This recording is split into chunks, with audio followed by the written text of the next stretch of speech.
Akashvani presents World News. Good morning, I'm Sarabjit Kaur.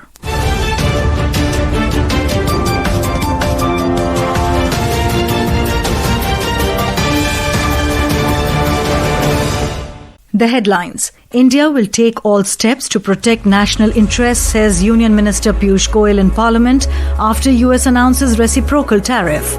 Elon Musk's Starlink gets license to launch satellite internet in India. Framework for spectrum allocation also ready for smooth rollout. Myanmar announces formation of new union government to be led by Yoon Nyo-sao as Prime Minister. At least 16 people killed and over 100 wounded in major Russian missile and drone attack in Kyiv. India win a total of 5 medals, including 2 gold, at Under-17 World Wrestling Championships 2025 in Athens. Union Commerce and Industry Minister Piyush Goyal said that the government is examining implications of recently announced 25% US tariffs on Indian goods. Making a statement in the Lok Sabha yesterday on the reciprocal tariff announced by the US, Mr. Goyal said the country will take all steps to protect national interests and consult with all stakeholders, including farmers, entrepreneurs, MSMEs and industry bodies. He informed the House that India and the US have been engaged in negotiations on concluding a fair, balanced and mutually beneficial bilateral trade agreement over the last few months. वाणिज्य एवं उद्योग मंत्रालय निर्यातकों और उद्योग सहित सभी हितधारकों से संवाद कर इस विषय पर उनके आकलन की जानकारी ले रहा है। सरकार हमारे किसानों, श्रमिकों, एंटरप्रेन्योर्स, निर्यातकों, सूक्ष्म, लघु और मध्यम उद्योगों और उद्योग जगत के सभी हितधारकों के कल्याण की रक्षा और संवर्धन को सर्वोच्च महत्व देती है। हम अपने राष्ट्रीय हितों को सुरक्षित करने और आगे बढ़ाने के लिए सभी आवश्यक कदम उठाएंगे। The minister highlighted that India has now become the fastest growing economy in the world, and within a few years the country will become the 3rd largest economy in the world. He said India has finalized beneficial bilateral trade agreements with UAE, UK, Australia and other nations.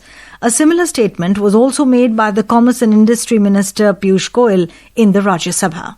Union Communications Minister Jyotiraditya Scindia has said that Elon Musk-led Starlink has received a license to launch satellite internet service in India, and a framework for spectrum allocation is also in place for a smooth rollout. Addressing a mobile conclave on the occasion of 30 years of mobile telephony in New Delhi, the minister highlighted that India's digital journey in the last 11 years has been extraordinary.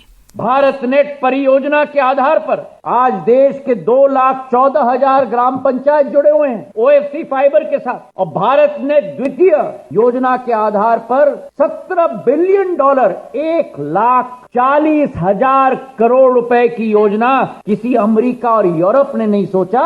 वो प्रधानमंत्री नरेंद्र मोदी जी हमारे 6.5 लाख गांवों को OFC broadband के साथ जोड़ने जा रहे हैं। Mr. Scindia mentioned that the country now has 1.2 billion telephone connections and internet subscribers have increased by 286% to 97 crore.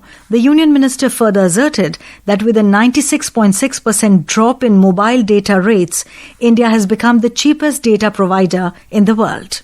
Myanmar's National Defence and Security Council NDSC formed a new union government and State Security and Peace Commission. This is Akashvani giving you the world news. For quick news updates round the clock, follow us on our X handle at AIR News Alerts. And for details of stories and more, log on to our website www.newsonair.gov.in and download News on AIR app. Welcome back. You're listening to the World News. Bangladesh's first national multi-dimensional poverty index uncovers stark inequalities, particularly affecting children and communities in the country's eastern divisions, according to a UNICEF press release issued yesterday.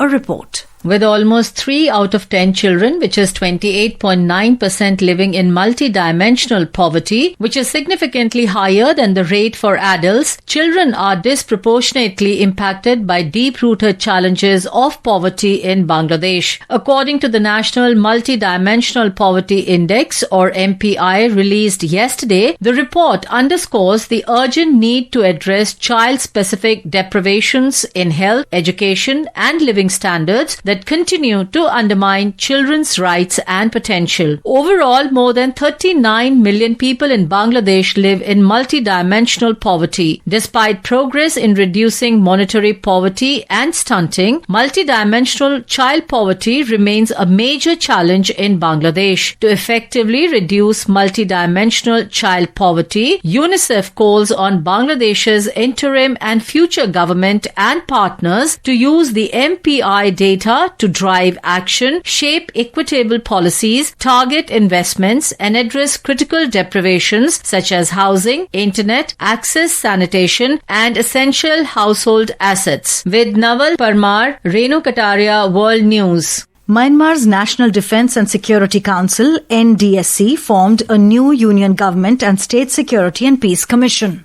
According to Myanmar Radio and Television, the union government is led by U Nyo Saw as Prime Minister, and the State Security and Peace Commission is chaired by Senior General Min Aung Hlaing. The NDSC also decided to annul the order transferring the sovereign power to the Commander-in-Chief of Defence Services. A spokesperson of Myanmar's State Administration Council, Zaw Min Tun, said the NDSC had decided to end the state of emergency to hold general elections. In February 2021, Myanmar's then acting President U Min Swe had declared a one-year state of emergency and transferred sovereign power to the Commander-in-Chief of Defence Services. Tripti Srivastav, News Desk. Russia launched a major missile and drone attack on Kyiv yesterday, killing 16 people and injuring over 100.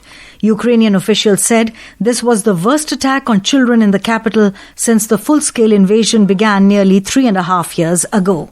Russian President Vladimir Putin has instructed the government to develop a roadmap for building Russia's high-speed rail network by March 31, 2026. Russian President also ordered the government to outline plans for utilizing 300 billion rubles allocated from the National Wealth Fund as initial funding for the Moscow-St. Petersburg high-speed rail line. The Moscow-St. Petersburg route will be Russia's first high-speed railroad, a specialized electrified double-track line. US President Donald Trump signed an executive order raising tariffs on dozens of key trading partners around the world. The new tariffs aim to reduce trade deficits that the administration says harm the US economy and national security. Canada, previously facing a 25% tariff, will now be hit with a 35% rate. Syria faces the highest tariff at 41%, Switzerland at 39%, and Iraq and Serbia also at 35%. The United States has reduced its tariff rate on goods from Bangladesh to 20%, a significant reduction from the previous 35% after a final round of intense negotiations in Washington.